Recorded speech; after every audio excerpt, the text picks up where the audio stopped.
Ada satu hal yang jarang kita sadari dalam hidup, bahwa ketenangan bukan sesuatu yang datang dari luar.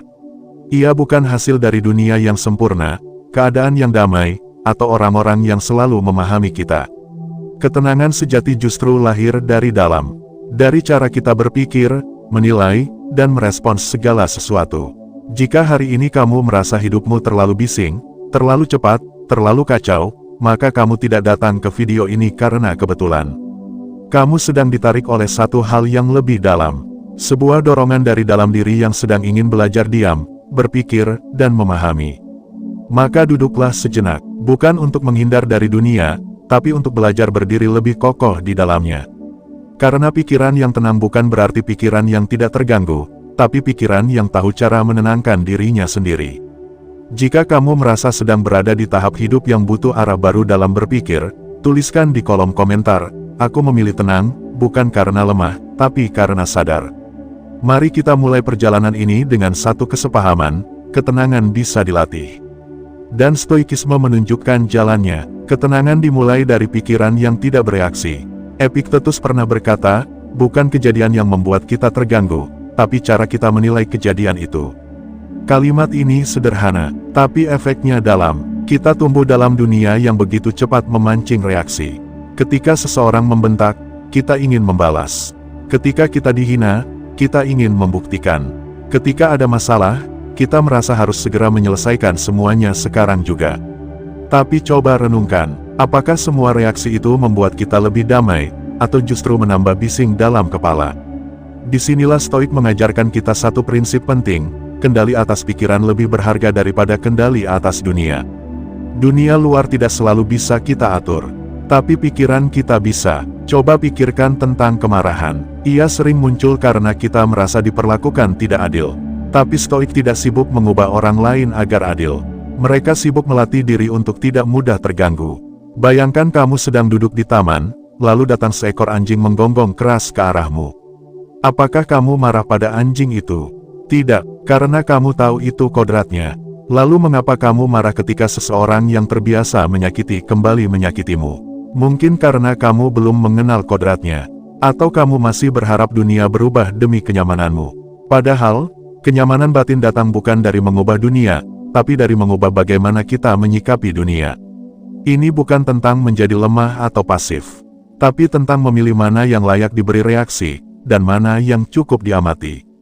Kamu tidak harus menjawab semua komentar, tidak harus menjelaskan semua kesalahpahaman, tidak harus menyelesaikan semua masalah hari ini.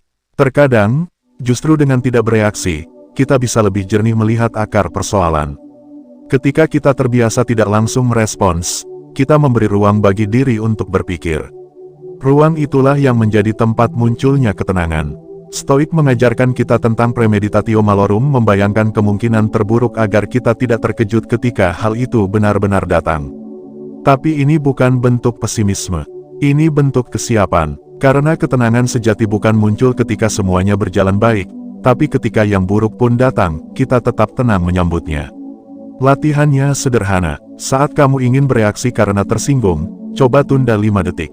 Hanya 5 detik. Dalam waktu itu, tanyakan pada dirimu, apakah reaksi ini membuatku lebih baik, atau hanya memuaskan egoku sesaat? Semakin sering kita menunda reaksi, semakin jernih pikiran kita. Dan dari kejernihan itu, lahirlah ketenangan yang tidak tergantung pada siapapun. Jika bagian ini mengingatkanmu pada satu momen di mana kamu terlalu cepat bereaksi, atau saat kamu kehilangan kendali hanya karena hal kecil, tuliskan di komentar, "Hari ini aku belajar menunda reaksi." Komentar itu bukan hanya catatan, tapi komitmen. Karena perjalanan berpikir Stoik bukan soal tahu, tapi soal berlatih. Bagian selanjutnya akan membahas sesuatu yang lebih dekat dengan diri, bagaimana menghadapi emosi tanpa ditelan oleh emosi itu sendiri. Karena kadang, musuh terbesar dari ketenangan adalah kita sendiri. Kita sering diajarkan untuk mengikuti kata hati dan mengekspresikan perasaan dengan jujur. Tidak ada yang salah dengan itu. Tapi ketika emosi menjadi satu-satunya penentu arah hidup, kita mulai tergantung pada badai yang terus berubah. Hari ini semangat, besok rapuh.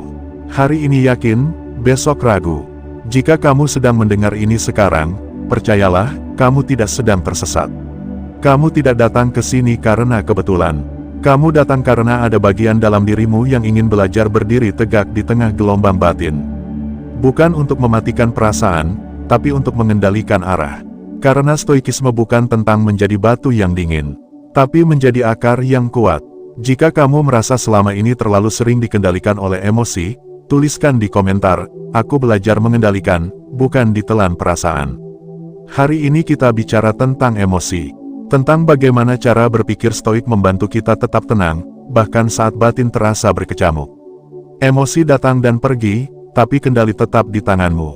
Emosi adalah bagian dari kehidupan. Tidak ada ajaran stoik yang menyuruh kita membuangnya.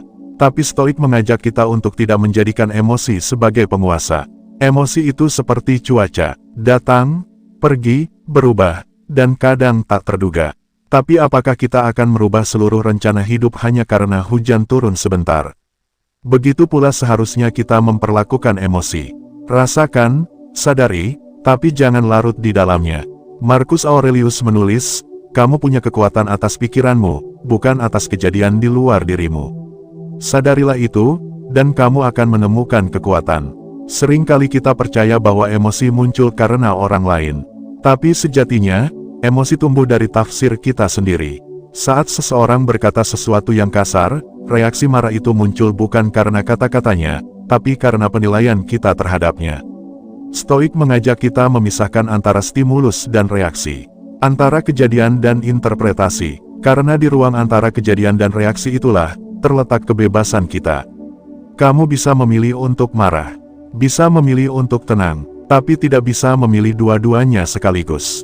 Contohnya sederhana, seseorang menyalip mobilmu di jalan. Skenario pertama, kamu langsung membentak, klakson keras-keras, merasa dilecehkan. Skenario kedua, kamu diam, berpikir mungkin dia sedang dalam keadaan darurat, lalu lanjut berkendara. Di skenario pertama, kamu kalah, karena kamu melepaskan kendali pada amarah. Di skenario kedua, kamu menang, bukan karena kamu membalas, tapi karena kamu tidak perlu membalas. Disinilah stoik menunjukkan kepada kita bahwa kekuatan sejati bukan di tangan yang menggenggam keras, tapi di hati yang tidak goyah. Emosi bukan musuh, tapi kalau kita tidak mengenali cara kerjanya, ia bisa menjadi penjara. Marah yang tidak dikelola berubah jadi dendam. Sedih yang dipelihara terlalu lama berubah jadi putus asa. Dan euforia yang tak dibatasi berubah jadi keserakahan. Stoik tidak menyuruh kita menjadi dingin, tapi menyuruh kita bertanya, apa yang aku rasakan saat ini? Apakah emosi ini membantu, atau justru mengaburkan? Ketenangan tidak lahir dari memaksa diri untuk selalu bahagia, tapi dari kejujuran melihat apa yang kita rasakan, dan kemampuan untuk tidak dikendalikan olehnya. Ketika kita merasa kecewa, biarkan kecewa itu hadir. Tapi jangan biarkan dia mengambil keputusan. Ketika kita merasa takut, akui ketakutan itu. Tapi jangan biarkan ia yang menentukan langkah. Karena hidup bukan tentang menolak emosi, tapi tentang tidak memberi tahta kepada mereka. Menjadi pengamat, bukan korban emosi. Salah satu latihan yang diajarkan oleh para stoik adalah menjadi saksi bagi pikiran dan perasaan kita. Saat marah datang, katakan pada diri sendiri, ada rasa marah di dalamku. Jangan katakan, aku marah. Karena kamu bukan kemarahanmu, kamu adalah kesadaran di baliknya. Dengan menyebut emosi sebagai sesuatu yang datang, kita mulai menciptakan jarak. Dan dari jarak itu, kita mulai mendapat pilihan. Bayangkan jika setiap emosi yang datang kita lihat dari jauh, bukan dari dalam. Seperti menonton awan bergerak, kita tidak panik saat awan hitam lewat. Kita tahu dia akan berlalu. Begitu pula dengan rasa kecewa, sedih, cemas. Mereka bisa datang, tapi kita bisa memilih untuk tidak ikut tenggelam. Ini bukan tentang menahan, tapi tentang menyadari. Pikiran yang sadar tidak mudah diseret. Ia melihat, menimbang, dan memilih. Ketenangan adalah buah dari disiplin batin. Banyak orang ingin tenang, tapi tidak siap untuk hidup disiplin secara batin. Karena untuk bisa mengelola emosi, kita perlu waktu bersama diri. Perlu jeda untuk bertanya, bukan langsung menjawab. Para stoik melatih ini setiap hari. Marcus Aurelius menulis jurnal, Seneca menulis surat kepada Lucilius tentang bagaimana ia mengelola egonya. Epictetus mengajarkan murid-muridnya untuk memeriksa pikiran sebelum bicara. Mereka tahu bahwa ketenangan bukan hadiah, tapi hasil dari latihan yang konsisten. Latihannya tidak rumit, tapi butuh kesadaran. Setiap kali kamu merasa terpicu, berhenti sejenak. Tanyakan, apa yang sebenarnya membuatku terganggu? Apakah karena kata-kata orang lain? Ataukah karena ekspektasiku yang tidak terpenuhi? Jawaban dari pertanyaan itu akan membawamu lebih dekat pada inti dirimu. Dan dari sanalah, ketenangan lahir. Jika hari ini kamu belajar bahwa emosi bukan untuk ditolak, tapi untuk dikelola, tuliskan di komentar, "Aku bukan emosiku. Aku pengamatnya." Komentar itu akan menjadi pengingat bagi dirimu sendiri, bahwa kamu punya kekuatan untuk memutus rantai reaksi otomatis. Dan jika kamu merasa ada satu momen dalam hidupmu yang bisa jadi pelajaran tentang bagaimana emosi pernah mengalahkanmu, bagikan di sana. Karena mungkin kisahmu akan menyadarkan orang lain bahwa mereka tidak sendiri. Bagian ketiga nanti akan masuk lebih dalam pada hal yang sering kita hindari, keterbatasan hidup, dan bagaimana kesadaran akan kematian bisa membuat kita lebih tenang, bukan lebih takut. Karena Stoik mengajarkan bahwa hidup ini singkat, dan justru karena itu, kita harus menjalaninya dengan sadar. Kita sering merasa punya banyak waktu. Kita menunda bicara, menunda memaafkan, menunda mencoba, menunda mencintai, seolah hari esok pasti akan datang. Tapi hidup tidak pernah menjanjikan itu. Dan justru disitulah akar dari banyak kecemasan yang kita rasakan. Kita hidup seolah tak terbatas, lalu panik saat batas itu mulai terlihat. Jika kamu sampai ke bagian ketiga ini, berarti kamu bukan sekadar ingin tahu. Kamu sedang sungguh-sungguh menata cara berpikirmu. Dan percayalah, itu adalah bentuk keberanian yang tidak banyak orang berani tempuh. Kamu tidak datang ke sini karena kebetulan. Kamu sedang dipanggil untuk menghadapi satu pertanyaan penting, bagaimana jika hidup ini tidak sepanjang yang kamu kira? Dan bagaimana cara hidup yang benar sebelum semuanya terlambat? Jika kamu merasa waktu terlalu cepat berjalan dan kamu belum benar-benar hidup, tuliskan di komentar, "Aku memilih sadar, sebelum segalanya berakhir." Hari ini kita akan menyentuh hal yang terdalam dalam ajaran Stoik, memento mori, ingat kematian, agar kamu lebih hidup. Kesadaran akan keterbatasan membuka pintu ketenangan. Bagi banyak orang, kematian adalah topik yang dihindari. Tapi bagi para Stoik, kematian justru adalah alat introspeksi yang paling jujur. Marcus Aurelius menulis dalam Meditations, "Jangan bertindak, bicara, atau berpikir seolah kamu akan hidup 1000 tahun. Kematian menggantung di atas kepalamu.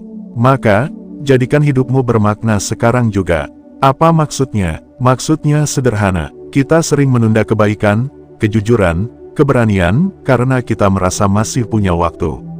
Tapi sebenarnya, hidup ini selalu berjalan menuju akhir. Setiap pagi kita bangun, satu hari telah berkurang dari total waktu yang kita miliki. Kesadaran akan kematian bukan membuat hidup menjadi gelap, tapi justru membuat hidup menjadi jernih. Karena ketika kita sadar bahwa waktu kita terbatas, kita jadi lebih jeli memilih mana yang penting dan mana yang tidak. Kita tidak lagi ingin terjebak dalam perdebatan remeh. Tidak ingin membuang energi demi pengakuan yang kosong. Tidak ingin memendam kemarahan terlalu lama. Karena kita tahu, besok bisa jadi kita tak sempat mengucap maaf. Ketika seseorang mengecewakan kita, dan kita memilih untuk tenang, itu bukan karena kita lemah. Tapi karena kita tahu hidup ini terlalu singkat untuk diisi dengan kebencian yang tidak akan mengubah apa-apa. Stoikisme mengajarkan bahwa hidup menjadi berharga justru karena ia fana. Seperti bunga yang hanya mekar semalam, justru karena singkat, keindahannya terasa penuh makna. Begitu juga hidup kita, memento mori, bukan untuk takut, tapi untuk terjaga. Epictetus mengajarkan murid-muridnya untuk mengingat kematian setiap hari. Bukan agar mereka ketakutan, tapi agar mereka tidak tertidur dalam kesia-siaan. Karena banyak dari kita bukan benar-benar hidup. Kita hanya mengikuti rutinitas. Bangun pagi, terburu-buru, mengeluh, menunggu akhir pekan, lalu mengulang semuanya. Kita tidak hadir, kita hanya ada. Mengingat kematian adalah pengingat bahwa waktu adalah harta. Dan tidak ada satupun dari kita yang tahu berapa sisa waktunya. Ketika kita menyadari itu, kita mulai hidup dengan lebih sadar. Kita mulai memilih kata dengan hati-hati. Memperlakukan orang dengan lebih lembut. Mengucapkan terima kasih lebih cepat. Kita berhenti menuntut terlalu banyak. Dan mulai menerima bahwa segala sesuatu punya batasnya. Termasuk diri kita sendiri. Melepas keinginan yang tak perlu. Banyak kecemasan dalam hidup datang bukan dari kekurangan, tapi dari keinginan yang tidak pernah selesai. Kita ingin lebih dipuji, lebih dihormati, lebih berpengaruh. Tapi Stoik mengajak kita bertanya, apakah semua keinginan itu benar-benar milik kita? Atau hanya warisan dari dunia yang terlalu bising? Ketika kita sadar hidup ini singkat, kita mulai membuang keinginan yang tidak perlu. Tidak semua orang harus suka pada kita. Tidak semua pencapaian harus kita miliki. Tidak semua tempat harus kita kunjungi. Kita mulai menyederhanakan, dan dari kesederhanaan itu, lahirlah ketenangan. Seneca menulis, hidup bukan soal memperpanjang waktu, tapi soal menjalani dengan penuh makna. Maka kita mulai fokus pada kualitas, bukan kuantitas. Bukan berapa banyak hari yang kita punya, tapi seberapa dalam kita mengisinya. Hidup dengan niat, bukan sekadar nafas. Saat seseorang hidup dengan kesadaran bahwa waktu terbatas, ia mulai bertanya, apa yang benar-benar penting bagiku? Pertanyaan itu mengubah cara kita bekerja, mencintai, bersikap, dan bahkan berpikir. Kita tidak lagi hidup untuk memenuhi ekspektasi orang lain, tapi untuk menyelaraskan hidup dengan nilai yang benar-benar bermakna. Stoik mengajarkan bahwa hidup yang tenang adalah hidup yang memiliki tujuan. Bukan tujuan besar yang harus ditulis di papan mimpi, tapi tujuan kecil yang konsisten, ingin menjadi lebih sabar, lebih bijak, lebih hadir. Dan ketika kita hidup dengan niat seperti itu, setiap hari menjadi latihan ketenangan. Karena kita tidak lagi bereaksi pada dunia, tapi kita menciptakan makna di tengah dunia yang sibuk. Jika hari ini kamu tersadar bahwa hidup terlalu berharga untuk dihabiskan dalam kecemasan, tuliskan di komentar, hari ini aku hidup dengan sadar. Itu bukan sekadar komentar, itu adalah titik balik. Dan jika kamu ingin berbagi satu hal yang paling kamu sadari hari ini tentang waktu, tentang keterbatasan, tentang hidup yang belum sepenuhnya kamu jalani, bagikan di sana. Karena dari perenungan yang kita bagi, kita saling menguatkan. Ketenangan bukan hasil dari dunia yang berubah, tapi dari pikiran yang menjadi dewasa. Dan stoikisme bukan sekadar filsafat, ia adalah latihan harian, sebuah perjalanan panjang menjadi manusia yang lebih sadar, lebih kuat, lebih tenang. Jika kamu sudah mengikuti bagian pertama hingga ketiga, ketahuilah, kamu sedang menempuh jalan yang tidak semua orang berani jalani. Tapi mereka yang menempuhnya, akan sampai pada kedalaman diri yang tidak bisa dibeli oleh apapun. Tetap hidup dengan kesadaran, tetap berpikir jernih di tengah kebisingan, dan tetap tenang, bukan karena dunia bersahabat, tapi karena kamu mengenal dirimu sendiri.